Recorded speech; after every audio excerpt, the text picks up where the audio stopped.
오늘은 이렇게 인사를 해보겠습니다. 하늘 가나안에 거의 왔습니다. 이렇게 인사를 한번 해보도록 하겠습니다. 옆 사람을 쳐다보시면서 하늘 가나안에 거의 왔습니다. 네.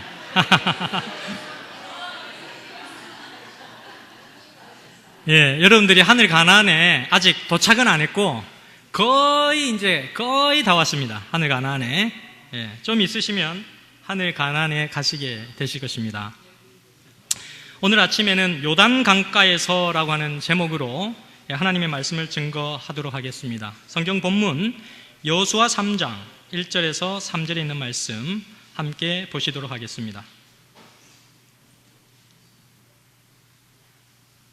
여호수아가 아침에 일찍이 일어나서 이스라엘 사람들로 더불어 시딤에서 떠나 요단에 이르러서는 건너지 아니하고 거기서 유숙하니라. 3일 후에 유사들이 진중으로 두루 다니며 백성에게 명하여 가로되 너희는 레위 사람 제사장들이 너희 하나님 여호와의 언약궤 매는 것을 보거든 너희 곳을 떠나 그 뒤를 쫓으라.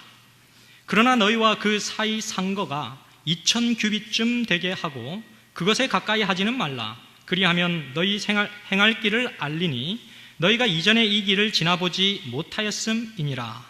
여호수아가 또 백성에게 이르되 너희는 스스로 성결케 하라.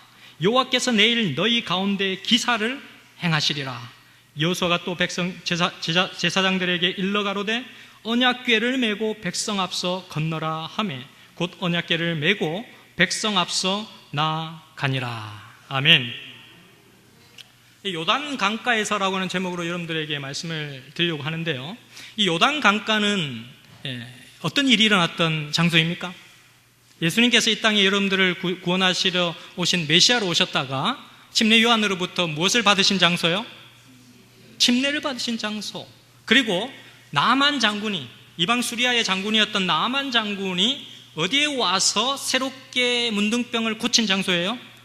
요단 강가에 와서 그가 믿음으로 7번 물에 들어갔다가 나오는 행위로 구원받은 것이 아니고 그가 예수 그리스도께서 하나님께서 주신 말씀이 그러하다라고 하면 그 말씀대로 순종한 그 믿음을 통해서 그가 나음을 입은, 완전히 깨끗함을 입은 역사가 일어난 곳이 요단 강가였습니다.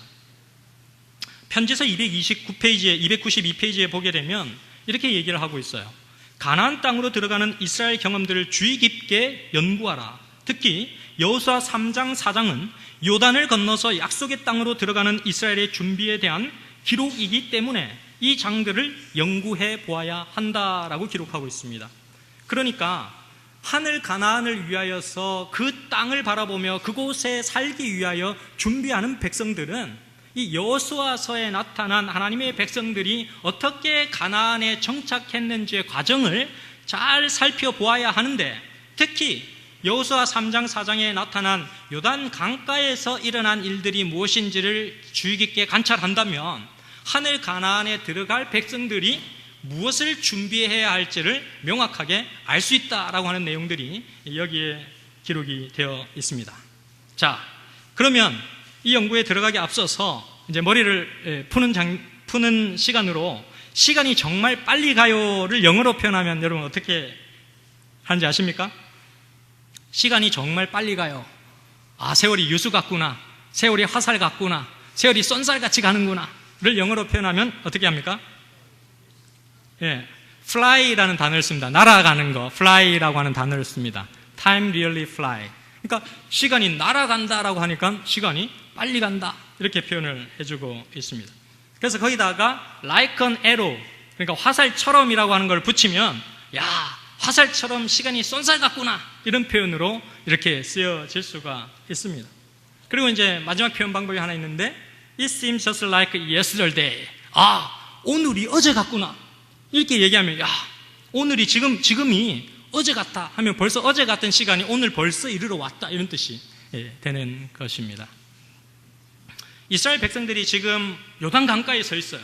이스라엘 백성들이 다 출애굽해가지고 애써서 그 광야를 다 지나가지고 고생하며 정말 이 하늘에서 내려주는 만나만으로 연명해가며 그들이 그 모든 배고픔을 이기고 하나님께서 주신 허락하신 약속의 땅으로 가기 위하여 이제 거의 다 왔어요. 이 요단 강가만 딱 지나면, 건너가면 이제 약속의 땅이 쫙 펼쳐지는 것입니다. 그런데 이스라엘 백성들이 애굽에서 나와서 제일 먼저 했던 게 뭐예요? 홍해를 건너는 것이었거든요. 그런데 하늘 가나안으로 이제 하나님께서 허락하신 그 약속의 땅으로 들어가기 위하여 거의 마지막 단계로 해야 될 게 뭐냐면 또 하나의 뭐를 건너야 돼요? 강을 건너야 돼요. 요단강을 건너야 되는 것입니다. 근데 이 백성들이 가나안에 들어가기 직전에 이 요단강가에서 가만히 서서 생각을 해보니까 몇 년이 흘렀어요 벌써? 40년이 흘렀어요. 그들이 홍해를 건넌 지 40년의 시간이 흘러간 것입니다. 시간이 매우 빠른 거예요. 이야, 시간이 이렇게 빨리 흘러갔구나. 야, 정말 얼마 안 된 것 같은데, 광야를 걸어오면서 정말 한 10일 지난 것 같은데 40년이라는 세월이 지나갔다니 벌써 우리는 가나안에 다 이르렀구나 라고 하는 생각들을 이스라엘 백성들이 하고 있는 것입니다.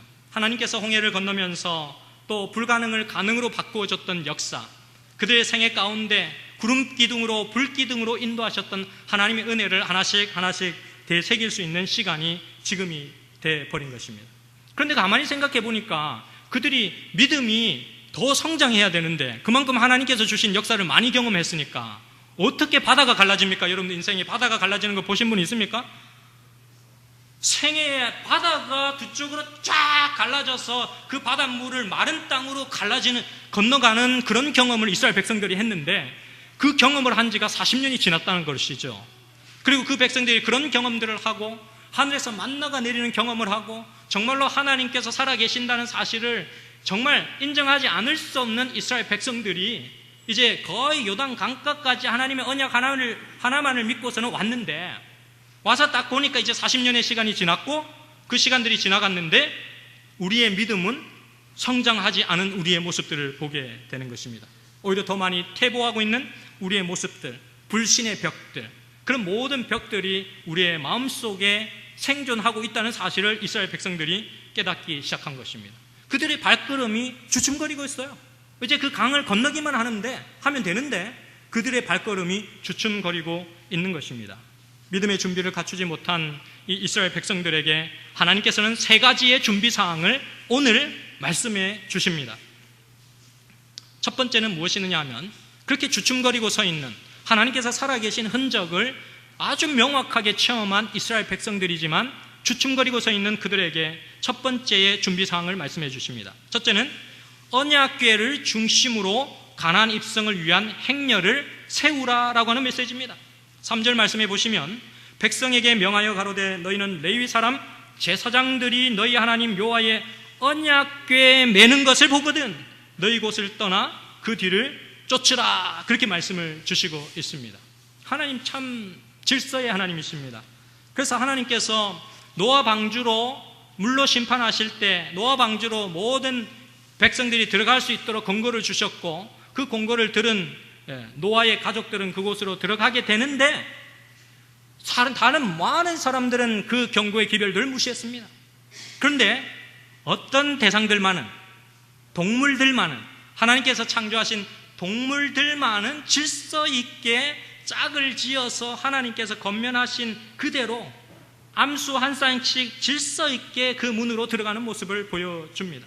정결한 짐승은 암수 7씩, 부정한 것은 암수 2씩, 공중의 새는 암수 7씩 짝을 지어서 그 노아의 방주로 들어가는 모습이 하나님께서 지정하신 방법대로 질서대로 들어가는 모습들이 기록이 되어 있습니다. 하나님께서 여리고성을 무너뜨리실 때 하나님께서 이스라엘 백성들에게 어떤 무기를 가지라고 말씀하셨어요? 너희들은 어떤 무기를, 철제 무기를, 핵폭탄을 가지고 여리고로 숨어 들어가서 그 성을 터뜨려라 이렇게 말씀해 주셨어요? 그런 거 말씀하신 적이 없어요. 무기를 가지고 들어가라고 말씀하시지 않으셨습니다. 그러면 하나님께서 그 백성들에게 무엇을 말씀해 주셨어요?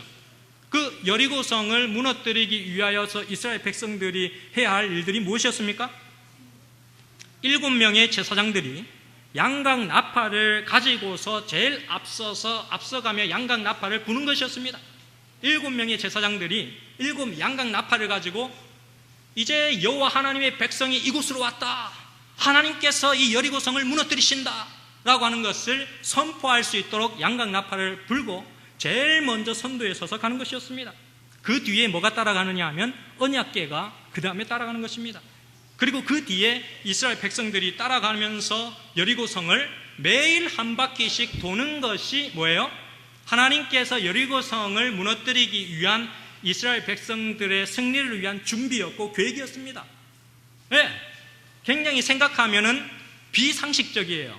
그죠? 전투 전략으로 치기에는 너무 허무맹랑한 이야기입니다. 그러나 하나님께서 이스라엘 백성들에게 약속하신 방법대로 그 결과는 이루어졌습니다. 네.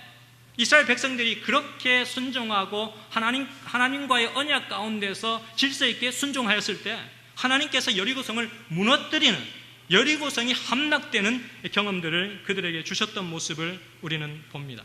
그런데 매일 하루에 한 번씩 그 여리고성을 도는데 일제히 백성들이 정해진 시간대에 와! 하고 고함을 질러야지 그냥 개인적으로 작게 혼자 이렇게 사설적으로 그 소리를 내어서는 안 되는 것이었습니다. 그래서 너희 입에 여리고성을 돌 때는 아무런 소리를 내지 마라 라는 그런 권면을 허락해 주셨던 모습을 저희들은 보게 되는 것입니다. 그런데 이 요단 강가를 건널 때에도 하나님께서 이스라엘 백성들이 어떠한 방법으로 이 요단 강가를 건너야 될지에 관한 메시지를 주셨습니다. 그런데 언약궤를 중심으로 가나안 입성을 위한 행렬을 세우라라고 하는 메시지를 하나님께서 주셨습니다. 그래서 3절에 하나님 여호와의 언약궤에 매는 것을 보거든 너희 곳을 떠나 그 뒤를 쫓으라 그렇게 말씀을 주시고 있습니다. 여기에 제사장이 나타나고 언약궤가 나타납니다. 제사장은 어떤 역할을 했는가 하면 레위기 16장을 읽어보시면 이스라엘의 구약의 제사장들은 이스라엘 백성들의 모든 죄악을 감당하고 처리하는 장군인이었어요. 네. 그렇기 때문에 예수 그리스도께서 만나서 예수 그리스도를 만나고 질병에서 치유함을 입은 사람들도 그들의 몸을 누구에게 보이라고 얘기했습니까? 제사장에 가서 네 몸을 보여라. 네. 네가 완전히 문둥병에서 나았다는 증명을, 네가 소경이었는데 눈을 뜨게 됐다는 사실을 누구에게 제일 먼저 찾아가서 얘기하라고요? 제사장에게 찾아가서 네 몸을 보이라. 하나님께서 역사하신 그 뚜렷한 증거와 흔적을 보여라 라고 얘기를 해주신 모습들을 저희들은 살펴볼 수가 있습니다. 그래서 이것은 하나의 법칙이었어요. 이스라엘 백성들이 어디를 가든지 승리를 위한 조건과 비결은 언약궤를 앞세워 가는 것입니다.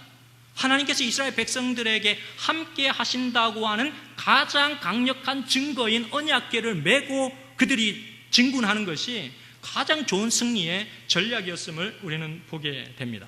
그러면 이 언약궤 안에는 무엇이 들어가 있었습니까? 이렇게 이제 어깨에다가 제사장들이 메고서는 이제 진군을 합니다. 아무런 전쟁 태세가 아니에요. 참 사람들이 보면 우스꽝스러울 수 있는 태도고 모습이죠. 그런데 이 하나님께서 지정하신 방법이기 때문에 그것을 믿음으로 붙들고서 제사장들이 가는 것입니다. 그런데 그 안에는 모세가 하나님으로부터 직접 받은 십계명이 있었습니다. 이것은 하나님과 그분의 백성들 사이에 영원히 존재하는 생명의 법입니다. 다른 모든 법은 다 폐지고 없어지고 폐기 처분해야 되지만 하나님께서 주신 이 십계명이라고 하는 법은 절대로 폐기될 수 없는 그러한 법이 생명의 법, 사람을 살리는 생명의 법이 이 십계명, 언약궤 안에 들어가 있는 모습을 우리는 보게 되는 것입니다. 두 번째는 이 안에 뭐가 들어있어요? 만나 항아리가 들어가 있어요. 만나 항아리. 이스라엘 백성들이 매일 나가서 하나님께서 살아계시고 하나님께서 우리를 먹이신다고 하는 그 축복의 증거들이 만나 항아리에 있는 것. 이스라엘 백성들이 광야를 지날 때, 홍해를 지날 때 무엇으로 그들이 먹음을 입게 되었는가? 주림을 면하게 되었는가? 만나 항아리였다는 것이죠. 만나 항아리. 그 만나 항아리를 보면 이스라엘 백성들이 누구를 기억할 수 있다? 살아계신 하나님, 우리를 절대 굶기시지 아니하시는 하나님이 여기 계시다 라고 하는 것을 분명하게 알 수 있도록 하는 만나 항아리가 그 언약궤 안에 들어가 있었습니다. 그 다음 세 번째는 아론의 쌍난 지팡이가 있었습니다. 어떻게 지팡이에 싹이 날 수가 있지요? 절대로 지팡이에는 싹이 날 수가 없는 겁니다. 그런데 아론의 싹난 지팡이가 여기 안에 들어가 있는 것입니다. 이것은 무엇을 얘기하는 것입니까? 아론의 싹난 지팡이를 통하여서 살아계신 하나님, 죽은 것에서 생명을 틔우시는 하나님이 여기에 계신다는 사실을 분명하게 보여주는 사실입니다. 그래서 이스라엘 백성들이 언약궤를 메고 그 진군으로 달려가는 것은 마치 하나님을 모시고 하나님께서 여기 계시는 것처럼 하나님을 모시고 그들이 그 요단강가를 지나가는 것을 의미해주고 있는 것입니다. 생생하게 살아계신 하나님을 기억하며 살라고요. 그것이 그들이 강가를 지나서 하나님께서 허락하신 적과 꿀이 흐르는 가나안으로 이르는 데 있어서의 첫 번째 언약의 비결이었다고요. 오늘 하늘 가나안을 위하여 준비되고 있는 저희들에게 있어서도 첫 번째 모습입니다. 우리가 다른 것 모든 것 잊어버리고 다 못해도 좋아요. 그러나 하나님의 언약궤를 붙잡고 하나님께서 약속하신 나를 살리시고 나를 오늘까지 이곳에 있게 하신 그분의 생명의 약속을 붙잡고 가나안을 건너기 위한 생명의 강가, 그 요단 강가에 서 있으라는 것입니다. 그것이 첫 번째 하나님께서 당부하신 약속입니다. 제사장들이 저 앞에 가면 먼저 앞서서 요단 강가에 물이 흐르는 장소에서 물을 첨벙하고 발을 디디며 백성들은 얼마 정도 떨어져서 뒤를 쫓아갔습니까? 2000규빗 정도의 거리를 두고서는 쫓아갔다고 성경은 기록을 하고 있습니다. 그 2000규빗의 정확한 수치는 900m에서 약 1km 정도. 여러분들이 생각하실 때 900m에서 한 1km 정도의 거리를 두고서는 쫓아갔다는 얘기를 보여주고 있습니다. 우리의 시선을 이스라엘 백성들 수많은 사람들이 60만 명 생각해 보세요. 한 60만 명이 넘는 사람들이 행렬을 쫙 지어가지고 그 작은 요단강가를 걷는다고 한번 생각을 해보세요. 그 거리가 900m 내지 1km 정도의 거리가 벌어지지 않으면 앞서가는 제사장들과 언약궤의 모습이 절대로 보이지 않습니다. 모두가 하나님께서 진두지휘하시는 그 언약궤의 선두지휘를 이스라엘 백성들 모두가 목도할 수 있도록 계획하신 것이 하나님의 은혜였음을 우리는 보게 되는 것입니다. 교회 증언 4권 462페이지에 보게 되면 이렇게 기록을 합니다. 우리는 십자가 주위에 모여야 한다. 그리스도와 십자가에 못 박히신 분이 명상의 주제, 대화의 주제, 그리고 우리의 가장 기쁜 감정의 주제가 되어야 한다. 우리는 여기서 하늘 가나안의 언어를 말하고 하늘 시온의 노래를 부르는 법을 배워야 한다. 그렇게 기록을 하고 있습니다. 네, 하나님께서 우리를 하늘 가나안 변경 지역까지 인도하시고 이제는 거의 지나는데 이제 그 언약궤를 바라보면서 우리에게 10년 가운데 우리의 삶 가운데 우리의 언어 습관 가운데 일어나야 할 분명한 변화의 사실들을 하나님께서 말씀해 주시고 계셔요. 그런데 참 불행하게도 많은 사람들이 하늘 가나안의 변경까지 와 있지만 이것에 대한 포커스를 보지 못하는 것입니다.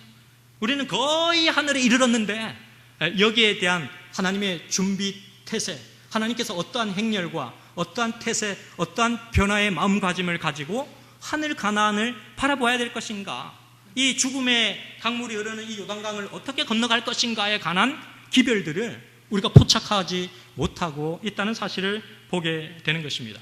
그래서 교회증언 5권 534페이지에도 이렇게 기록을 합니다. 전진하지 않는 자들은 하늘 가나안의 바로 경계에서도 뒤로 되돌아갈 것이다. 그렇게 기록을 하고 있습니다. 참 안타까운 일이죠. 거의 다 왔는데 이제 거의 결승점인데 이제 거의 저기만 가면은 우리의 모든 인생의 쉼이 이제 모든 것들이 평안히 이르러 오는데 이제 거의 다 왔는데 이제 불과 한 1m 정도를 앞두고서는 되돌아가는 발걸음이 있게 될 것이라는 약속이 여기에 기록이 되어 있습니다. 근데 참 감사한 것은 그런 되돌리는 발걸음이 있을지라도 우리의 대제사장 되시는 예수 그리스도께서 제일 앞서서 제일 먼저 하늘 성소로 들어가셨다고 하는 약속을 성경은 주시고 있습니다. 히브리서 9장 11절에서 12절 말씀을 보시면 그리스도께서 장래 좋은 일의 대제사장으로 오사 손으로 짓지 아니한 것 곧 이 창조에 속하지 아니한 더 크고 온전한 장막으로 말미암아 염소와 송아지의 피로 하지 아니하고 오직 자기의 피로 영원한 속죄를 이루사 단번에 성소에 들어가셨느니라, 이렇게 말씀을 주시고 있습니다. 예수 그리스도께서 이 하늘 가나안으로 가는 그 행렬의 제일 첫머리에 제일 먼저 그 하나님께서 하늘 성소에 들어가신 이유가 뭘까요, 여러분? 이스라엘 백성들이, 제사장들이 언약궤를 짊어지고서는 요단을 건너가는데, 그렇게 요단을 건너라고 말씀을 하셨는데, 예수 그리스도께서 하늘 성소에 우리를 앞서서 먼저 들어가신 이유가 뭡니까 도대체? 이유가 있을 거 아니에요. 우리하고 같이 가실 수도 있는데, 우리 손잡고 같이 가실 수도 있는데 먼저 가셨단 말씀이죠. 왜 먼저 들어가셨을까? 예, 맞습니다. 요한복음 14장 1절에서 4절 말씀을 보시면, 너희는 마음에 근심하지 말라. 하나님을 믿으니 또 나를 믿으라. 내 아버지 집에 거할 곳이 많도다. 그렇지 않으면 너희에게 일렀으리라. 내가 너희를 위하여 처소를 뭐하러 가노니? 예비하러 가노니. 예, 우리가 살 집, 우리가 거기서 거주하고 누워야 할 곳, 모든 처소를 미리 준비하시기 위하여 하나님께서 먼저 하늘 성소로 들어가셨다는 사실을 보여주고 있는 것입니다. 하나님은 언약궤가 제사장들의 어깨 위에 메어질 때 그 언약궤를 중심으로 이스라엘의 전투적인 행렬이 질서 있게 세워지기를 갈망하셨습니다. 그래서 이 땅에 소망을 두던 모든 갈망들이, 소원들이 다 사라지고 이스라엘 백성들의 시선은 무엇을 향해야만 된다? 하나님께서 주신 그 언약궤에 그의 시선들이 고정되어 있어야 된다라고 하는 메시지가 거기에 담겨져 있습니다. 그래서 이스라엘 백성들의 이동하는 그 과정들을 가만히 살펴보면, 광야에서 이들이 이동할 때에도 12지파의 행렬이 언약궤를 중심으로, 성소를 중심으로, 언약궤가 있고 그 언약궤를 품은 지성소가 있고 그 지성소를 품은 성소가 있고 그 성소를 품은 성막이 있고 그 주위를 12지파들이 둘러싸고 있는 모습을 우리는 보게 되는 것입니다. 이스라엘 백성들이 이곳에 있다가 또 다른 곳을 이동할 때는 정확하게 이 태세를 가지고 움직이는 겁니다. 언약궤를 중심으로 한 중심.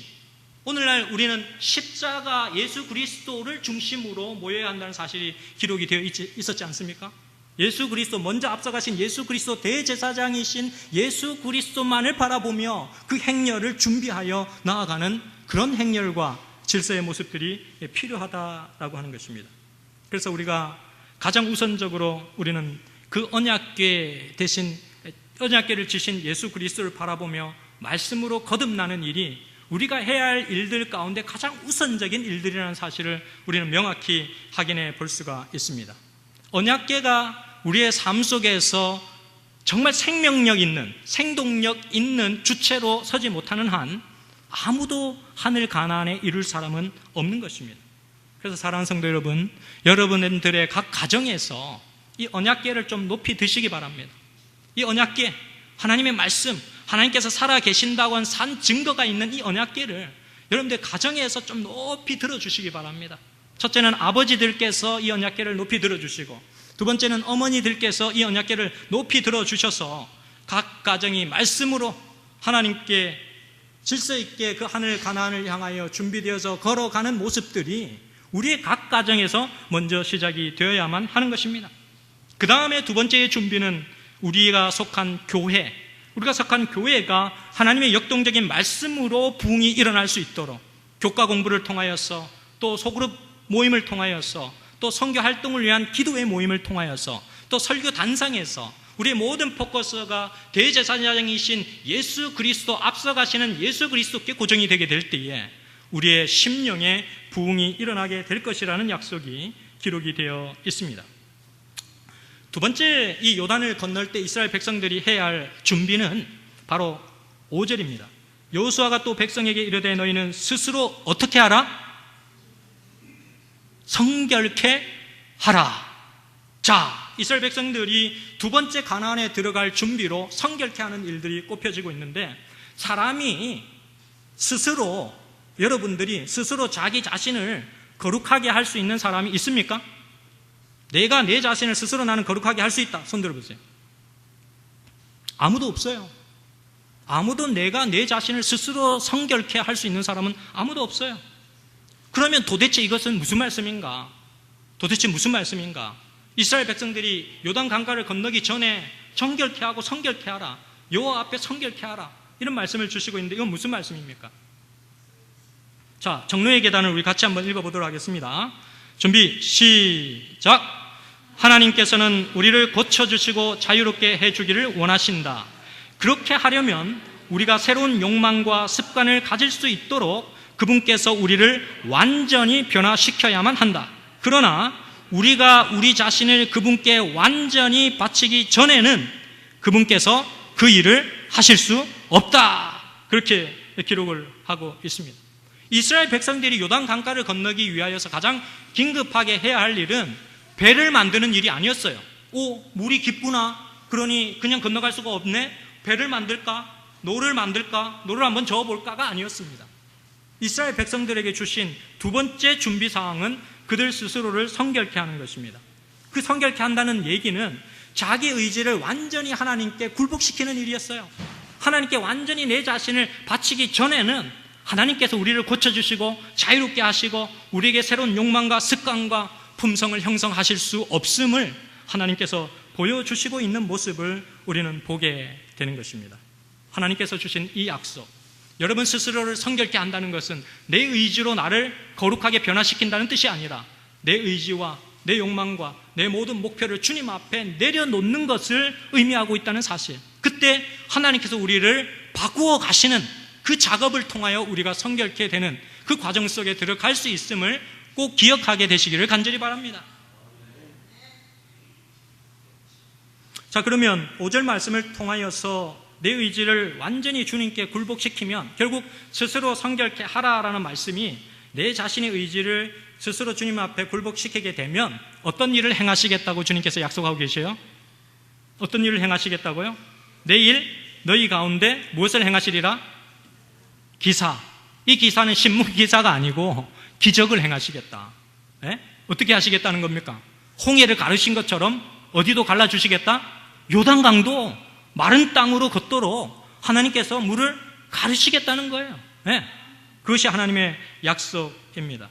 자아중심적인 생애를 완전히 포기하고 하나님께서 내 삶의 주인으로 다스리도록 주님 앞에 굴복하게 될 때에 하나님께서 이루시겠다고 하신 약속이 이곳에 기록이 되어 있는 것입니다. 세 번째 하나님의 약속이 무엇인가?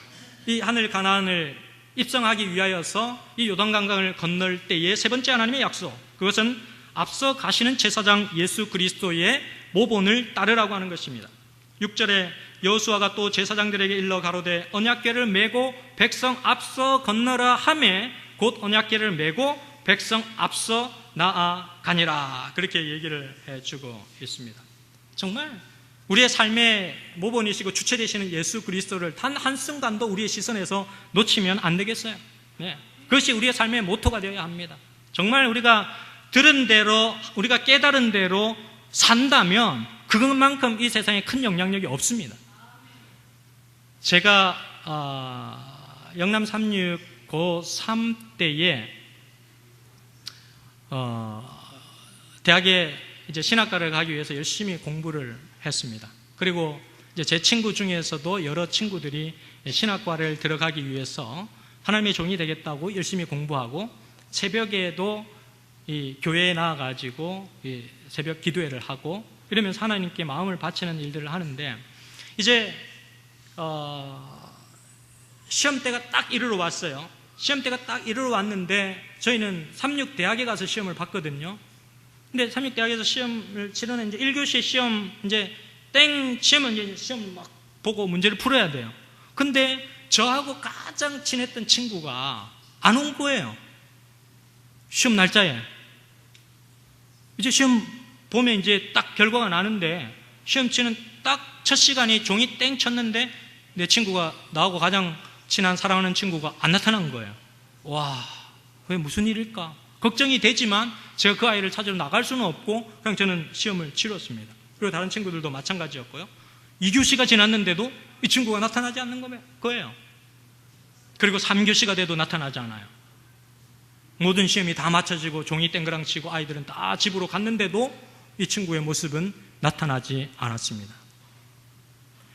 안타깝게도 이제 뒤에 소식을 들어보니까 저희들은 시험을 치르기 위해서 이제 삼육대학교의 기숙사에서 그 전날 시험을 치르는 그 전날 자고 그 다음에 이제 시험 치는 교실로 가서 시험을 봤는데, 이 친구는 서울의 제기동에, 한약방이 많이 질비하게 있는 제기동에 아는 사람이 있어서 제기동에 이제 묵고 거기서 아침 일찍 출발하기 위해서 이제 나오는데, 새벽에 아침 일찍 나오는데 이제 어떤 일이 벌어졌느냐면, 눈앞에서 교통사고가 딱 벌어졌는데 차가 오면서 어떤 아이를 딱 치고 지나갔는데 그거를 목격한 단 사람은 그 친구 혼자밖에 없었어요. 제 친구 혼자.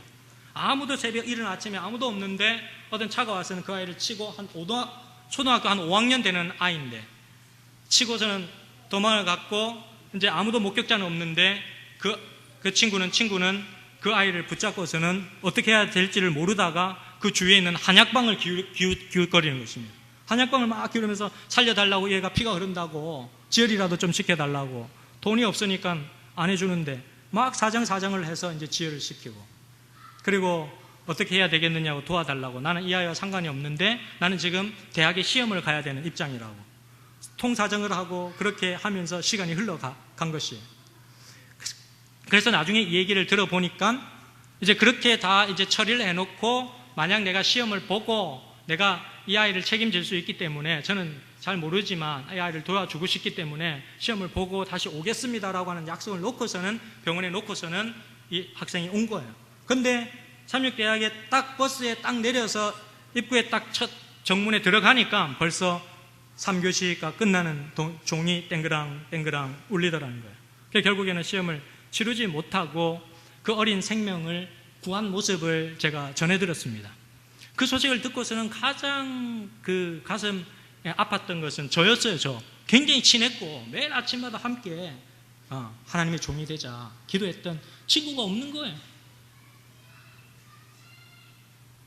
근데 알고 보니까 어린아이가 정말 피를 흘리며 죽어가는데, 자기 동생 같은 느낌이 드는데 어떻게 그거를 내버려 두고 가겠느냐는 것입니다. 네. 하늘나라를 그리며 사는 백성들의 모습은 조금 이 세상이 사는 방법과는 달라야 된다고 생각을 합니다. 저는 정말 그것이 중요한 시험이었다고 생각이 들고, 지금도 그걸 좀 더 현명하게 처리하고 좀 더 빨리 왔었으면 되지 않았을까라고 하는 안타까움이 제 마음속에서 일어나고 있지만, 그래도 그 순간에 순수하게 한 생명을 살리기 위해서 내 친구가 한 일은 정말 값진 일이었다, 하나님께서 기뻐하신 일이었다라고 저는 아직도 생각을 합니다. 하늘 가난을 꿈꾸며 살아가는 백성들, 예수 그리스도의 모본이 무엇인지를 생각하는 사람들, 하늘 대제사장이 언약궤를 어깨에 메고 달려갈 때에 그 뒤를 따르는 사람들이 어떠한 행렬로 하늘 가나안을 바라보아야 할지를 우리는 가슴 깊이 마음속에, 삶 속에 새겨야 한다는 사실입니다.